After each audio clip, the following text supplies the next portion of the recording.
साथियों नमस्कार, मेरा नाम है पवन कुमार। आपका स्वागत है राजपथ भारत में। ये खबर बांदा से आ रही है और जिस तरह से निषाद समाज की इस छोटी सी बच्ची के साथ दुष्कर्म किया गया और आज 6 से 7 दिन बाद उस बच्ची की मृत्यु हो गई। ये जंग उस बच्ची ने खूब लड़ी, ऐसा उसकी मां का कहना था। और निषाद समाज का ये वाक्या जिसे हम आपको रूबरू कराएंगे वो आपको चौंका देगा।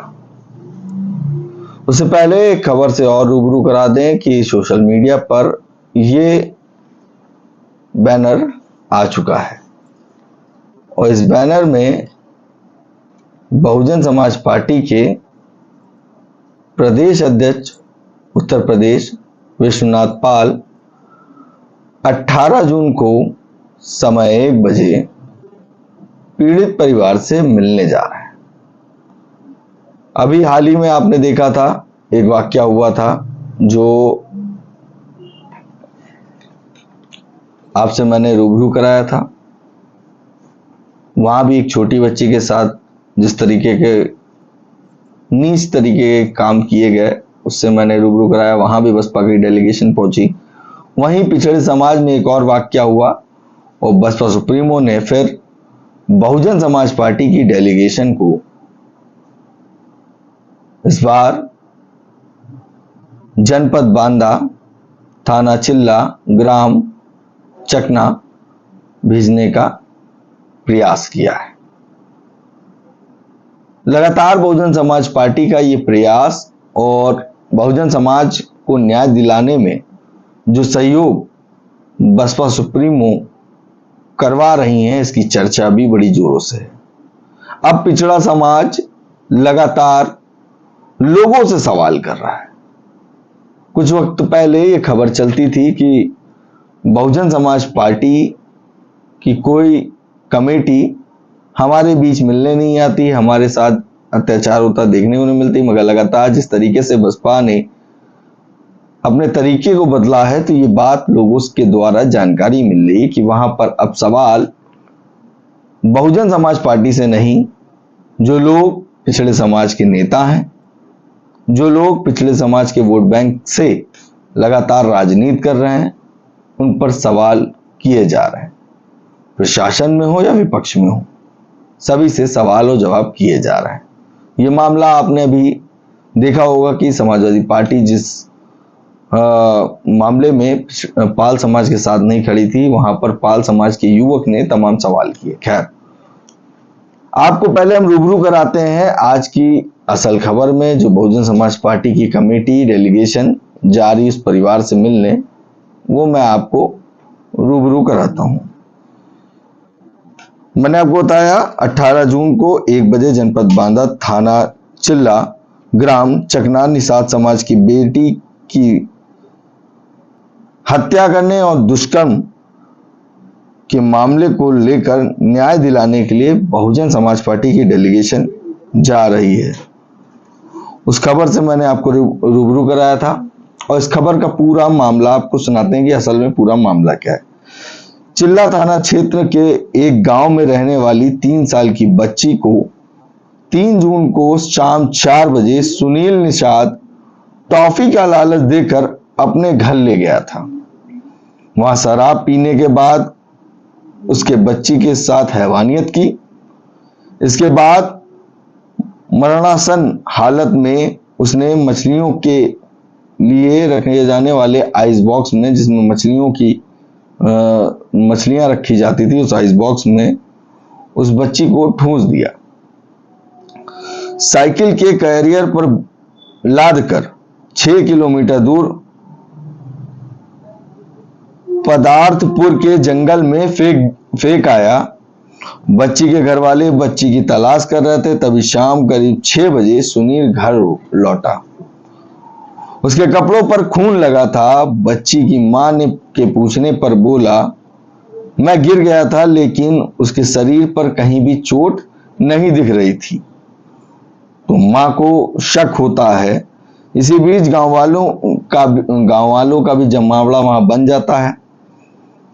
संदेश हुआ तो गांव वालों ने पुलिस को सूचना दी।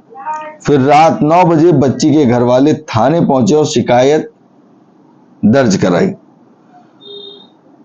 शक के आधार पर सुनील को पकड़ा गया, लेकिन वह बच्ची के बारे में कुछ भी नहीं बता रहा था। फिर पुलिस के लोग उसके घर जाते हैं। उसके घर में वो जो मछली का आइस बॉक्स था, उसमें खून देखते हैं, कुछ मल दिखता है। उसके बाद पुलिस थोड़ा सा कठोर एक्शन लेती है।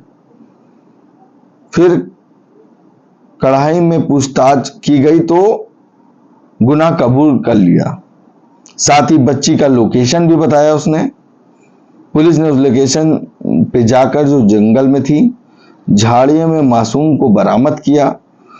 4 जून की रात 2:35 बच्ची को जिला अस्पताल लाया गया। हालत गंभीर देखते हुए तड़कते 4:15 पर मेडिकल कॉलेज, फिर 12 बजे कानपुर रेफर कर दिया गया। एमपी बांदा के पलाश बंसल ने कहा कि बच्ची की मौत के बाद हत्या की धारा जोड़ी गई है। आरोपी पर बड़ी कार्रवाई होगी, मगर आरोपी जब भाग रहा था तो उसको गोली पैर पे मारी गई। तो उस वक्त मां ने कहा कि पैर पे नहीं, उसके सीने पे गोली मारनी चाहिए थी। एक बात और निकल के आई। पीड़िता की मां ने बताया कि मेरी बच्ची 6 दिन तक के अपनी जिंदगी से जंग लड़ती रही, कोशिश करती रही, मगर आखिरी में उसे हार हासिल हुई। जब वो बच्ची गायब हुई थी तो उस मां ने पूछा भी था कि क्या तुमने मेरी बच्ची को 5 रुपए दिए थे कुछ लाने के लिए, सामान लाने के लिए? ये बात निकल के आ रही है। उस वक्त उसने कहा हाँ दिया था, मगर मुझे क्या मालूम तुम्हारी बच्ची का है, ज्यादा मत बोलो वरना मैं तुम्हें भी मार दूंगा। तो मां को शक होता है, उसके शरीर में खून लगा होता है।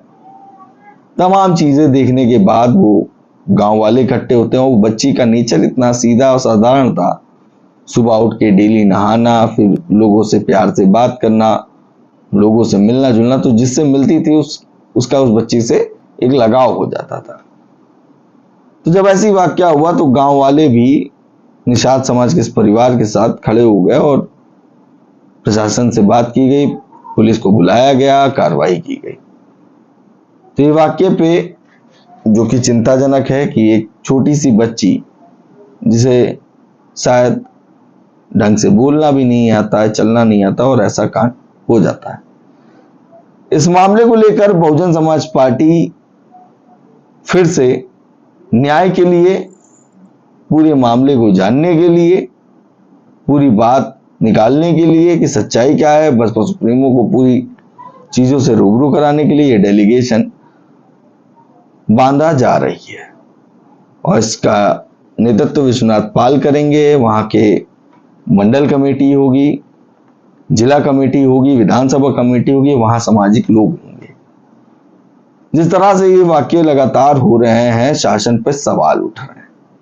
छोटी सी छोटी बच्ची के साथ ऐसे वाक्य होना कहीं ना कहीं शासन का दबाव लोगों अपराधियों पर नहीं बन पा रही, ये चीज दर्शती नजर आ रही है। इतना ही नहीं, बहुजन समाज पार्टी में लगातार इस तरह की बातों पर और इस तरह के मामलों पर एक्शन में आना, उस पर पीड़ित परिवार के साथ खड़े होना, उसका हौसला बढ़ाना, उसको दम देना, यह दर्शाता है कि बहुजन समाज पार्टी कहीं ना कहीं अब चुप नहीं बैठेगी। वहां पे तमाम ऐसे लोग हैं और तमाम ऐसे मामले हुए हैं जहां पर बहुजन समाज के नेता बताने वाले, बहुजन समाज के लीडर बताने वाले चंद्रशेखर गायब दिख रहे हैं। ऐसे कई वाक्य हो रहे हैं, उस पर वो बोलते नहीं नजर आ रहे हैं, उस पीड़ित परिवार के साथ नहीं दिख रहे हैं, और बात कर रहे हैं हम उत्तर प्रदेश में बहुजन समाज के साथ हैं। अगर बहुजन समाज के साथ है तो बहुजन समाज के साथ लगातार उत्पीड़न के जो मामले हो रहे हैं उसमें चंद्रशेखर क्यों नहीं दिखाई दे रहे हैं?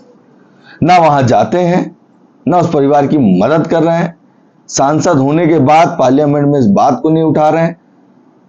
और ये इकलौते ऐसे नेता नहीं, तमाम ऐसे हैं SC ST OBC नेता जो सदन में तो बैठ रहे हैं मगर उनके समाज के साथ ऐसे उत्पीड़न, ऐसे मामले जो आ रहे हैं उस पर बोलते नहीं नजर आ रहे हैं। बसपा सुप्रीमो ऐसे कोई भी मामले पर चुप नहीं बैठ रही है, सोशल मीडिया के द्वारा लोगों को इन्फॉर्म कर रहे हैं कि समाज के साथ इतना उत्पीड़न हो रहा है, उसी को कहीं ना कहीं एक्स के माध्यम से या प्रेस कॉन्फ्रेंस के माध्यम से लोगों के सामने ला रही।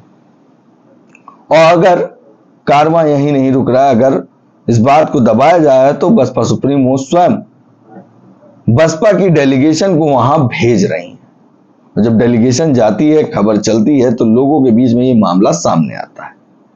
मगर जो सांसद हैं, जो बहुजन हित की बात कर रहे हैं, लगातार कार्यक्रम कर रहे हैं, सामाजिक न्याय की लड़ाई की बात कर रहे हैं, मगर उनकी चुप्पी, उनका गायब होना साफ साफ दर्शाता है कि कौन बहुजन समाज के साथ है और कौन बहुजन समाज का दिखावा कर रहा है, साथ होने का दिखावा कर रहा है। तो एक बात थी जो मैंने आपसे रूबरू कराई, चंद्रशेखर गायब हैं। वहीं पे बसपा, चाहे फिर हमीरपुर का मामला हो, बांदा का मामला हो, बलिया का मामला हो, अभी हाल ही में जो मैंने आप लोगों से रूबरू कराया गोरखपुर के मामले, बसपा चुप नहीं बैठ रही है और बसपा सामाजिक न्याय की लड़ाई लड़ती हुई दिख रही है। और लगातार बसपा की कमेटी, बसपा की डेलीगेशन सेक्टर, बूथ और विधानसभा पीड़ित परिवार के साथ टच बनाए हुए हैं। उसमें जो मदद हो सकती है वो मदद कर रहे हैं। आपने देखा होगा जब मैं इस मामले को कवर करने गया था, कौशाम्बी का जो मामला था उसमें पूरी बात को समझा और जाना। बसपा प्रदेश अध्यक्ष के साथ ज्ञाचंद दिनकर गए थे, घनश्याम खरवार गए थे, उन्होंने मदद की कि न्याय की लड़ाई लड़ सके। वहीं पर ज्ञाचंद दिनकर ने कहा कि जो आपने एप्लीकेशन लगाई है, जो पूरा मामला है, जो आपने दिया है वो मुझे दीजिएगा, मैं आपको लिखित रूप में किस तरीके से एप्लीकेशन लगानी है, क्या करना है, उस पर मैं बताऊंगा। तो बसपा जिस तरह से खड़े दिख रही है, वहीं पर तमाम सामाजिक न्याय की बात करने वाले, कांशीराम के शिष्य बताने वाले, वो लोग गायब दिख रहे हैं। उत्तर प्रदेश में शायद ही ऐसा कोई वाकया हो रहा है जिस पर बसपा साथ नहीं दिख रही हो। जो मामला पता चल रहा है उसमें बसपा की डेलीगेशन जा रही है। और एक सबसे बड़ी महत्वपूर्ण बात, ये सब लोग कहते थे कि बसपा निकलती नहीं है, बसपा सुप्रीमो निकलती नहीं है, मगर बसपा सुप्रीमो ने फिर से वही पुराना दांव चला है और पुराने तरीके से बसपा को अपग्रेड कर रही हैं। आपको याद होगा माननीय कांशीराम साहब ये बात को कहते थे कि बहुजन समाज पार्टी नेता बनाने की फैक्ट्री है और मशीन है। तमाम लोगों को सामाजिक न्याय की लड़ाई लड़ना सिखाया, बोलना सिखाया, किस तरीके से काम करना है वो सिखाया। उसके बाद वो नेता बने और दूसरी पार्टियों में चले गए और वो चुप बैठे। मगर बसपा फिर से लीडरशिप डेवलप कर रही है। जहां का मामला हो रहा है वहां की कमेटी भेज रहे हैं, वहां की टीम भेज रहे हैं कि ये लोग जाएं, जाने और समझें और लोगों से जुड़ें, उनकी लड़ाई को लड़ें। तो बसपा सुप्रीमो का ये रवैया साफ साफ नई लीडरशिप डेवलप करने की ओर बढ़ चुकी है। पिछड़े समाज में तमाम नेता हैं जिनको मौका दिया जा रहा है। वहीं पे उत्तर प्रदेश के प्रदेश अध्यक्ष विश्वनाथ पाल, तो उनको भी बसपा सुप्रीमो मौका दे रही कि आगे आकर प्रदेश में जो वाकये हो रहे हैं उसमें जाकर लोगों से मुलाकात करें और पूरा मामला जाने। तो उस पावर को, उस कैपेबिलिटी को बसपा सुप्रीमो पूरी तरीके से इस्तेमाल कर रही हैं, यूज कर रहे हैं।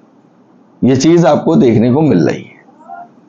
इस खबर के साथ हम विदा लेते हैं, जल्दी मिलेंगे अगली वीडियो के साथ। तब तक के लिए नमस्कार।